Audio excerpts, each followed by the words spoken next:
আছি বাদামতলি খেজুরের ঘাটে, খেজুরের আড়তে মার্কেটে ইম্পোর্টারদের বিলনবেলা যেখানে। তো হালাল রিজিকের অন্বেষণ অবশ্যই not a bed of roses. এটা কষ্টসাধ্য, নিঃসন্দেহে কষ্টসাধ্য এই ঝামেলা। এবং আপনি যদি এমন হয় যে অল্প পুঁজি নিয়ে ব্যবসা শুরু করবেন, হাজারো রক্তচক্ষু বড় বড় ব্যবসায়ীদের এবং তাদের যেই দেন দরবারের জাল, সেই জালের মাঝখানে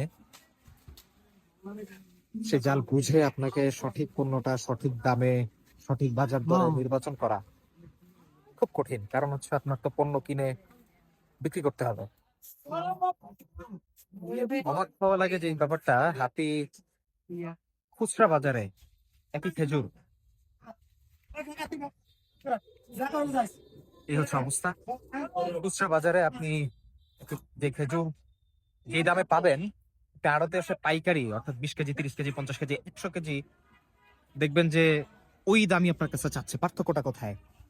তখনই আমাদের আসলে কাস্টমারদের প্রবলেম হয় যে পার্থক্যটা আসলে কোয়ালিটিতে। সমস্ত পার্থক্যটা কোয়ালিটিতেই হয়, এছাড়া আর কোনো কিছু তো হয় না। তো এটাই হচ্ছে কথা যে আপনারা যখন দেখেন খুচরা বাজারে, ফর এক্সাম্পল 700 টাকা 800 টাকা খুচরা বাজারে হচ্ছে আজোয়া খেজুর আছে। টু বি ভেরি অনেস্ট, আমরা 50 কেজি 100 কেজি খেজুর কিনলেও এর থেকে টাইমস অনেক বেশি দিয়ে আমাদের খেজুর কিনতে হচ্ছে। এই হচ্ছে রাস্তার অবস্থা।